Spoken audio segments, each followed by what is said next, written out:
Build mode in The Sims 2 is one of the most fun things that you can do. You can build almost anything that you can imagine. Something you've actually seen or your own house. Pirate ships, castles. Just start building and try to be weird about it. Build a spaceship. You can build anything. One of the neat things you can do to customize your game is use one of the tools that we provide called Homecrafter. So you can go into Homecrafter and create your own walls and floors or your own terrain paints. The walls and floors are really, really neat. My favorite way to build is to take it very slow and make sure that you love the layout. When your Sims try to go from one point to another, if you have important things far apart, it'll take them a lot longer. So open spaces and convenient placement of your objects is going to help you a lot. Making all the big pieces fit first and then decorating out. It's unlike the real world. The Sims don't kind of squeeze past things. They need a little bit of clearance. Some of the objects that every house needs, a fire alarm and a telephone are really important. If you don't have a fire alarm, the first time you cook with a new Sim, you're pretty much going to burn your house down. A trash can. If you don't put a trash can in your kitchen, your Sims have to go all the way out to the mailbox to put it in the trash can out front. A counter so they can actually cook, a refrigerator so that they have a place to get food. A bed is really important, otherwise your Sims fall asleep on the floor and get no comfort at all. It's important to think about the type of Sim that you want to play when you're building a house. If you were building it for a knowledge Sim, for example, having lots of bookshelves next to really comfortable chairs will let them sit around and read for a long time while not getting too uncomfortable. If you're trying to play a family Sim, you know, rooms for kids and toys for kids are going to make a huge difference. One of the neat tools to make sure to use is the design mode tool. Go to build or buy mode and click on the design mode tool itself. Then you can click on an object in the game and actually change the colors or styles that you want there. My favorite build mode tool is half walls. They're very simple, but they're so pretty. You put them in and they make a huge difference in every room. I personally prefer in my games to build home lots. I like to keep my Sims at their house and bring fun things to them, so I often spend a lot of time gaining money through their jobs or making new friends so that I can buy them new and cool stuff. Community lots are basically for fun that your Sim is visiting from your residential lot. When you're building a community lot, you want to think about the other people that are going to be visiting it. More fun objects means more people will come and play on the lot and hang out on the lot. In Nightlife, almost all of the lots were built by me, including the big Victorian lot with the deep basement that you'll find. And because we had vampires, I added a coffin in the basement. And it's a neat trick that you have to kind of accidentally stumble upon it to see it. Every time I get in there, there's something new to discover and something I haven't seen before. The experience is bounded by your own creativity, and there's enough in the game to push you to think in different and new ways. Hi, welcome to the Sims 2 building tutorial. Today we're going to build a house. First, you'll see the neighborhood chooser. Here you can enter an existing neighborhood to explore or create your own. We're going to create a custom neighborhood. Use the Next button to see more options, then click on the Create Custom Neighborhood button. It's the button with the 4 houses. Next, we can pick a terrain for our new neighborhood. I'm going to select Alpenloch. Later you can explore other terrains. Let's give the neighborhood a name. You can also choose a terrain type here. A terrain type is the ground cover that exists in your neighborhood. Let's leave this one at Lush. After the loading screen, you'll see your new neighborhood. If this is the first time you've played the game, there will be some welcome dialog boxes that you should read before continuing. You'll also see the neighborhood story screen, which you can add to later. Now that we're in our new neighborhood, let's go to the Lots and Houses bin. We're going to build our own house, so select the Empty Lots section and choose a lot template. When the lot turns green, your placement is valid. If it is red, you need to move it along the road to a valid location. We're going to build a residential lot. Residential lots are lots that Sims can live on, and community lots are lots that Sims can visit. Let's give our residential lot a name. Select your lot and click the Enter Lot button. The grid that you see represents the part of the lot that you can build on. A tip to making lot building easier is to flatten the terrain. Click on the Build Mode button.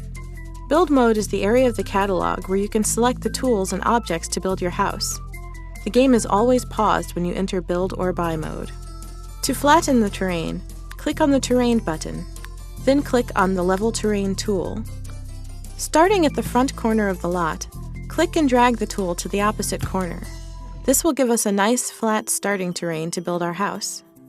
Now we can go to the Foundations and Deck tool to build a foundation. Just like the Level Terrain tool, I'm holding the mouse button down while dragging the cursor to the areas that I want to build on. See how easy this is? The foundation helps to raise the house up and allow you to build a porch. Next, go to the Wall tool, and we'll build the exterior walls for the house. Once you've selected the Wall tool, you can drag your cursor to build walls.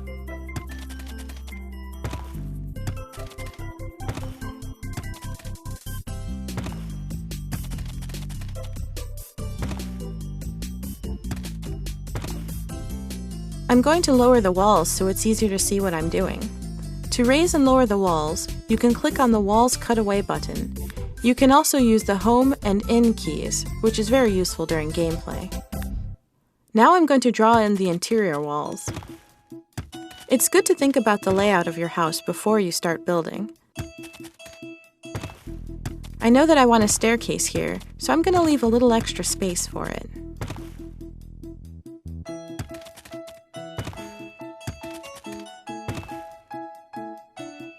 You can also build a room on a diagonal. It adds flavor to your house, but you'll be very limited on the objects that can be placed on the walls. For example, you can place doors and windows on diagonal walls, but not paintings. Now we're going to add a half wall to separate the kitchen and the dining area.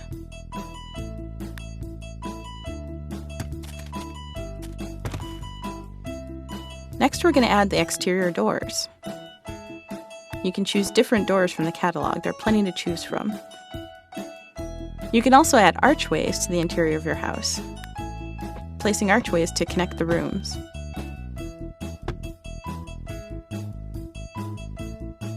You can choose between archways and interior doors. To move an object, such as a door, that you've already placed, select the Hand tool. Next, let's add some windows to our house. You can place as many windows as you like. Windows can only be placed along the walls. Some windows and doors have an interior and an exterior, so you may have to rotate them. To rotate the objects, select the item and then pull it in the direction that you want. Adding windows are great for light, but be sure to leave some wall space for paintings and decorations. I'm going to skip ahead a little bit here and add all of my doors and windows now.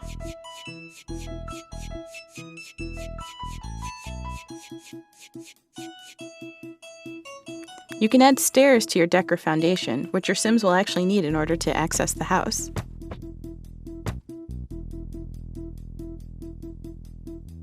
Let's go to the flooring section of the catalog and place some floor tiles. This is a little trick we're going to use in order to extend the roof further out than our walls. To place a roof, go to the Roof tool and select the type of roof that you'd like to place. Click and drag the roof to the size that you would like it.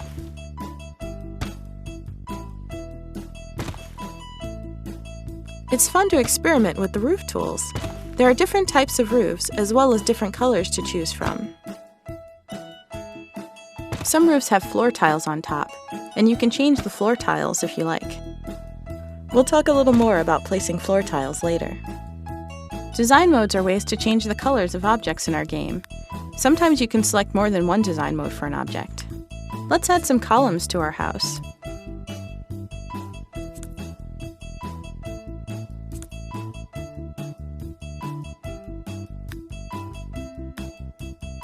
While in the Roof tool, you can also add dormers.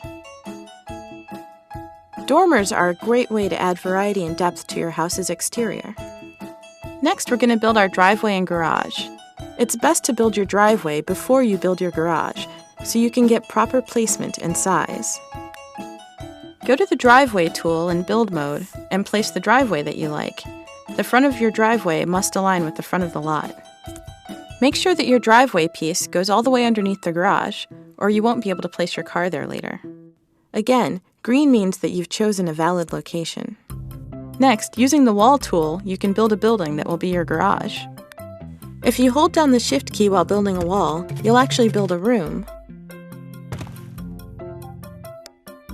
If you go back to where you found the driveways, you can also grab a garage door and place it on the front of your garage.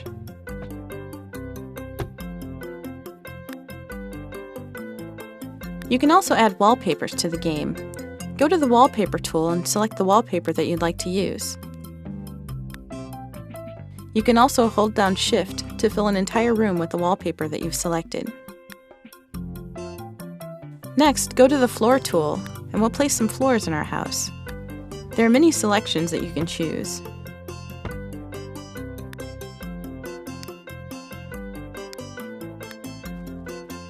Hold down the Shift key in order to fill an entire room with the floor tile that you've selected.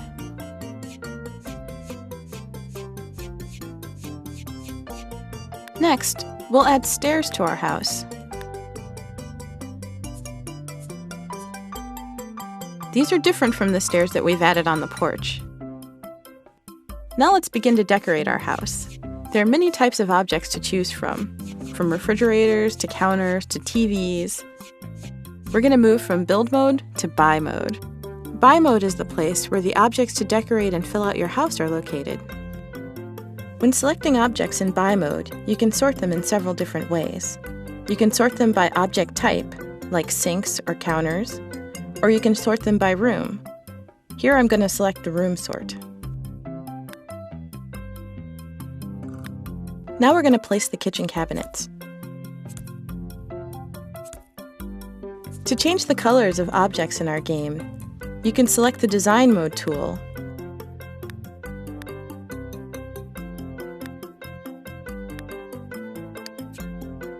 Let's go back to the Wallpaper tool in Build Mode and add some exterior siding.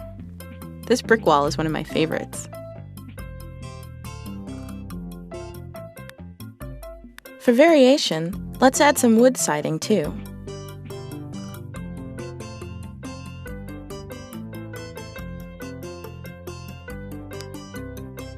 You can also go to the Floor tool and add some flooring to our foundation, making it a nice porch. Let's add a walkway to our house. You can place flooring on the terrain itself and not just on the foundation. Let's go to the Landscaping tool and add some landscaping to our lot. There are different sorts for landscaping. There's trees, flowers, and shrubs. Let's fill out our garden a little bit more. There are so many things to choose from. I'm going to add more roses and hedges here.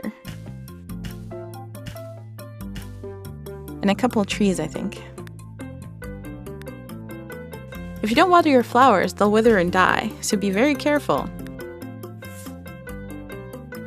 And make sure to trim your bushes. They can become overgrown. You can also paint the terrain with the Terrain Paint tool. The Terrain Paint tool gives you different colors that you can use for variation on your terrain. Let's shape our garden a little bit more.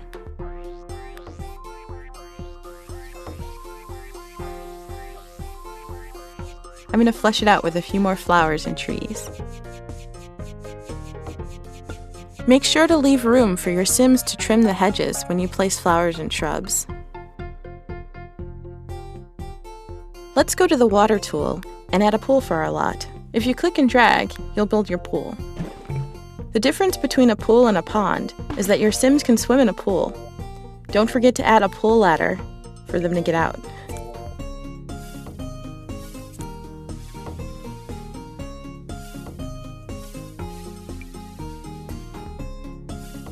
And finally, let's add a fence.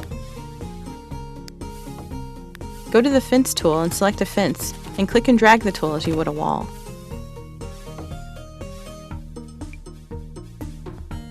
There you have it, your first house. Congratulations!